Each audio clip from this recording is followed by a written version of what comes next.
सो आज एक गाड़ी जो लेके आया हूँ वो है जीप की तरफ से कंपस, और ये है 1.4 पेट्रोल लॉन्गिट्यूड मॉडल। और ये एक लॉन्ग टर्म रिव्यू है। गाड़ी करीब 25,000 के आसपास चली हुई है। तो बुलाते हैं अपने जीप कंपस के ओनर अथर्व को। अथर्व प्लीज़ वेलकम, आ जाओ। क्या हाल है? Welcome to good the good. Channel. So he is the owner of this car. और अथर्व से ही पूछेंगे कि क्या क्या गाड़ी में चीज़ें इनको अच्छी लगी उस टाइम जब ली थी, प्लस अभी कैसा एक्सपीरियंस चल रहा है, क्योंकि ऑलमोस्ट 25,000 चला चुके हैं। सर्विस एक्सपीरियंस कैसा है, ड्राइविंग एक्सपीरियंस कैसा है, वो सारा देखिए आगे इस वीडियो में। तो चलो अब गाड़ी में चलते चलते ही बात करते हैं अथर्व से।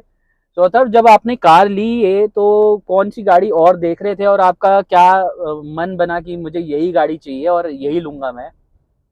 हाँ जी, थोड़ी लंबी कहानी है ये। सो अच्छा। जब मैं गाड़ी लेने वाला था तो मेरे पास शेवरले क्रूज थी पहले से, ओके। 2 लीटर डीजल हाँ हाँ। और मैनुअल थी। तो अच्छा। गुड़गांव आना जाना था तो रिक्वायरमेंट स्टार्ट हुई कि मुझे एक ऑटोमेटिक कार लेनी है। ठीक है। तो ऑटोमेटिक में शुरू तो हम हुए बिल्कुल बेसिक इग्निस बलेनो से। हाँ बट फिर बजट बढ़ता गया क्योंकि वो गाड़ियों में वो मज़ा नहीं आया। हाँ। तो बजट के हिसाब से 2 गाड़ियाँ शॉर्टलिस्ट की, क्रेटा और यही जीप कंपस। तो क्योंकि सेडान थी ऑलरेडी तो ये तो पक्का था कि एसयूवी ही लेनी है। क्रेटा वाइफ को ज़्यादा पसंद थी क्योंकि ऑब्वियसली क्रेटा रिलायबल, सबको मतलब वही पसंद आती है। बट मुझे ये था कि Creta run of the mill type car है, हर मतलब गली में आप जाओगे 5 खड़ी होती हैं। तो एग्जैक्टली। मेरे को वो नहीं चाहिए थी। थोड़ा बस जीप के लिए वही था, जो 5-6 लाख प्रीमियम था वो मेरे को जस्टिफाई करना था खुद भी, और मतलब फैमिली को भी कराना था। तो मुझे थोड़ा वही था कि ब्रांड एक जीप ऐसा है कि इंस्टेंटली रिकॉग्नाइजेबल है, और आप बोलोगे मेरे पास जीप है, कोई ये नहीं पूछेगा कि कौन सा मॉडल, वो इंस्टेंटली सबके दिमाग में कंपस ही आती है। कंपस ही आती है। करेक्ट। तो वो एक रीज़न था कि फिर ये गाड़ी सेलेक्ट करी। इनिशियल जो था मतलब क्यों इसकी तरफ झुकाव था। फिर तो ऑब्वियसली टेस्ट ड्राइव ली और गाड़ी की बिल्ड क्वालिटी वो सब चीज़ें देखी, अच्छी लगी, सेल्स एक्सपीरियंस भी अच्छा था, सेल्स एडवाइज़र भी अच्छा मिल गया, तो ओके। इसलिए सब फॉर्मलाइज हो गया। तो उस टाइम आपको ये कितने की पड़ी थी अप्रोक्सीमेटली जब ली थी कार? तो ये हमें जो है पड़ी थी 2290 की, ओके। जिसमें कि थोड़ा हमें डिस्काउंट अग्रेसिव मिल गया था क्योंकि जो सेल वाला था उसका भी कोई टारगेट होगा साल का। तो हम्म। इसलिए इसकी जो बिलिंग डेट आप देखोगे 31 मार्च है। तो ओके। उसको उस फाइनेंशियल ईयर में कुछ इतने नंबर ऑफ कार्स बेचने में कुछ इंसेंटिव मिल रहा होगा। ओके। तो उससे हमें कुछ 1-1.5 लाख का डिस्काउंट भी दे दिया। और इनफैक्ट इसमें आप काफ़ी सारी चीज़ें अगर देखोगे जो हायर मॉडल में होती है, जैसे पियानो ब्लैक फिनिश हो गई, कैमरा हो गया, ये हम्म। लॉन्गिट्यूड में उस टाइम नहीं देते थे। अच्छा। तो सब उससे मुझे एफओसी कर दिया। ओके, तो मतलब एसेसरी भी उन्होंने फ्री ऑफ कॉस्ट लगा के करेक्ट दिया आपको। करेक्ट। तो अभी जैसे गाड़ी ऑलमोस्ट 25,270 के आसपास चली हुई है, तो आपका सर्विस की अगर हम बात करते हैं तो सर्विस कितने इंटरवल पे होती है, और क्या कितना खर्चा आया है अभी तक, और कितनी फ्री सर्विस मिली और कितनी पेड आप करा चुके हो इसमें? हाँ जी, तो सर्विस 2 ही इसमें फ्री थी, ओके। 6 मंथ्स और 1 ईयर पे। ओके। उसके बाद से मेरी सारी पेड सर्विस रही हैं। ओके। सर्विस का मैं कहूँगा थोड़ा मुझे सरप्राइज है in terms of the service estimate, और जो पैसा जा रहा है मेरा थोड़ा ज़्यादा है, मतलब अराउंड 30,000 का मैं आपको एवरेज बताऊँ मेरा हर अच्छा। साल लग रहा है। हाँ ओके। करेक्ट। और जबकि पेट्रोल कार है, जो मेरा मानना था कि डीजल से कम लगेगा, ऐसा कुछ हुआ नहीं। मेरे को ओके। पेट्रोल में भी, and car has no major issues, मतलब एकदम रेगुलर सर्विस हुई है। और आप देख ही रहो, आप जैसे 4 साल में 25,000 किलोमीटर चली है, बहुत ज़्यादा रनिंग भी नहीं है, कोई कार में इशू नहीं आया कभी भी। तो रेगुलर सर्विस के ही मैं 30,000 रुपये दे रहा हूँ साल के। तो मेरी एक्सपेक्टेशन के हिसाब से थोड़े ज़्यादा है, मुझे नहीं उम्मीद थी इतने लगे। ओके, तो उसमें आपने देखा है, कभी चेक किया कि क्या क्या चीज़ें चेंज होती हैं, मतलब normal engine oil, air filter, और कुछ और एडिशनल चीज़ें भी डलती हैं, या क्या इंजन फ्लशिंग या किस तरीके का है कि, क्योंकि 30,000, 30,000 is a big amount for a petrol car. और मुझे लगता है कि थोड़ा सा जस्टिफाई करना मेरे हिसाब से भी थोड़ा ज़्यादा है। तो उसमें कुछ अलग से कुछ करते हैं जीप, या है ही इतना उनका प्राइस? तो हाँ, तो मेजरली तो जो आप चीज़ें कह रहे हो वही है, उसके अलावा कुछ स्पेशल उन्होंने नहीं किया। एक बार स्पार्क प्लग चेंज हुआ था लास्ट ईयर, ओके। जिसके लिए थोड़ा सा और एडिशनल पैसा लगा था। बट उसके अलावा कुछ भी ऐसा नहीं है जो आउट ऑफ द ऑर्डिनरी है, जो बाकी गाड़ियों में मेरी मैंने नहीं देखा है। तो ओके। प्राइस ही ज़्यादा है। ओके, तो मतलब ब्रेक पैड्स वगैरह अभी तक कुछ चेंज नहीं कुछ हुए? भी नहीं हुआ, कोई कुछ नहीं मेजर हुआ। खर्चा नहीं है। कुछ नहीं हुआ, ओके। तो मतलब ऑन एन एवरेज ये है कि 30,000 का आप मान के चलो, और मेरे ख्याल से 10,000 किलोमीटर का इंटरवल होगा। करेक्ट, नहीं इंटरवल 15,000 का है। अच्छा 15,000 हाँ बट है। मेरी क्योंकि 15,000 तो कभी चली नहीं साल की, तो मैं हाँ 1 तो ईयर वो के हिसाब 1 से ईयर के चला हिसाब रहा से आप करा लेते हो था। उसको सर्विस, तो ठीक है। अच्छा अब ये है कि आपका इस पे गाड़ी में कंफर्ट लेवल आपको कैसा लगता है, और जैसे सिटी में आप चलाते हो तो कितनी कंफर्टेबल है, मतलब ऑटोमेटिक है, बीइंग ऑटोमेटिक थोड़ा कंफर्ट तो वैसे ही बढ़ जाता है, बट एज ए सस्पेंशन कैसा है, सिटिंग कैसी है, उसका थोड़ा सा मुझे आप बताओ।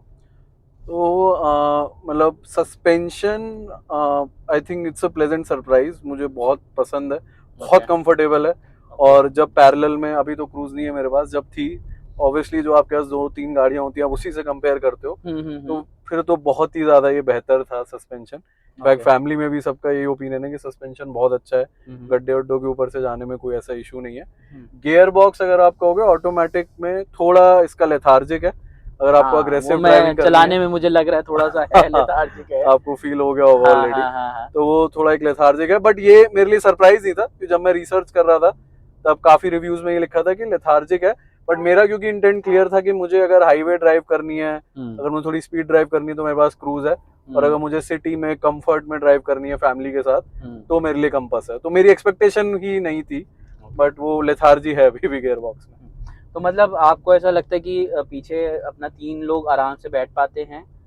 Absolutely okay. एब्सोल्युटली। तो मतलब आपके हिसाब से सस्पेंशन आपको बढ़िया लगता है, और बाउंसी तो फील नहीं होता एट अ टाइम, जैसे हाईवेज पे कई बारी रोड इस तरीके से बनी हुई होती है तो थोड़ा बाउंसी होके चलता है कुछ उस तरीके से, मतलब नहीं, प्लांटेड लगती है कार आपको हाईवेज पे। मुझे ऐसा फील नहीं हो रहा। क्योंकि बिल्ड क्वालिटी तो मैंने देखा, बिल्ड क्वालिटी अमेरिकन ब्रांड्स जितने भी हैं जैसे जीप तो वन ऑफ द मतलब मोस्ट फेवरेट ब्रांड्स में से है वहाँ पे भी, तो बिल्ड क्वालिटी तो मुझे काफ़ी अच्छी लगी।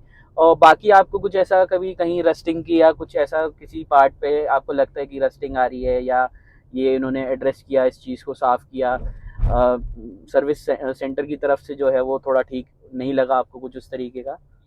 ऐसी नीड नहीं आई, और गाड़ी में अभी तक कोई ऐसी मतलब रिगार्डिंग बॉडी वर्क कोई ऐसा इशू नहीं आया। ओके एक आध जो माइनर स्क्रैच है अभी वो भी मतलब इजीली डस्ट ऑफ हो जाते हैं। ओके। बिल्ड क्वालिटी अच्छी है, मतलब जो माइनर टच होते हैं तो मुझे पता भी नहीं चलता है, क्योंकि गाड़ी पे कोई इम्पैक्ट दिखता नहीं है मुझे उसका। हाँ हाँ हाँ क्लीन ही हाँ। लगती है गाड़ी। ओके। चलिए ये तो एक ये चीज़ हो गई। अब दूसरा एक बात करते हैं, क्योंकि एक इंडियन मेंटालिटी ज़रूर होती है कि भाई फ्यूल इकोनॉमी कितनी देती है, क्या एफिशिएंसी है इसकी? सो फ्यूल एफिशिएंसी जो एज पर दी कार मीटर वो तो दिखा रहा है 10.3, हुँ, बट अभी हम जैसे आते हुए भी डिस्कस कर रहे थे कि एक्चुअल मुझे भी थोड़ा कम लगता है। हुँ, तो रियलिस्टिकली मैं अगर कैलकुलेट करूँ तो वही 9 साढ़े 9 की ही लगती है। हुँ, गुड़गांव अप डाउन करता हूँ मैं अराउंड 70 किलोमीटर्स। ओके, तो आप मान लो मेरा मतलब अराउंड 700 to 800 रुपीज़ का पेट्रोल जाता है। जाता है, हाँ। हाँ अगर ट्रैफिक ज़्यादा है तो ऑलमोस्ट 900 पहुंच जाएगा। तो अगेन मतलब एक्सपेक्टेशन थी वो, मतलब नथिंग आउट ऑफ एक्सपेक्टेशन। मैं भी 10 अराउंड ही अज्यूम कर रहा था जब गाड़ी ली हाँ, थी, हाँ, तो हाँ, on the lines of my assumption he. Okay. तो वही मतलब एमआईडी में थोड़ा-सा मुझे भी जहाँ तक समझ आता है कि एक्यूरेट बहुत एक्यूरेट नहीं बता पाती, एक आधा 1 किलोमीटर का तो डिफरेंस आता ही आता है। ठीक है। बाकी अभी इसके सस्पेंशन का आपको कुछ लगता है अभी कुछ बिगड़ा है, या ऐसे ही बढ़िया सब बढ़िया चल रहा है? वैसे तो कभी ऑफ रोडिंग लेके गए हो आप इसको थोड़ा बहुत?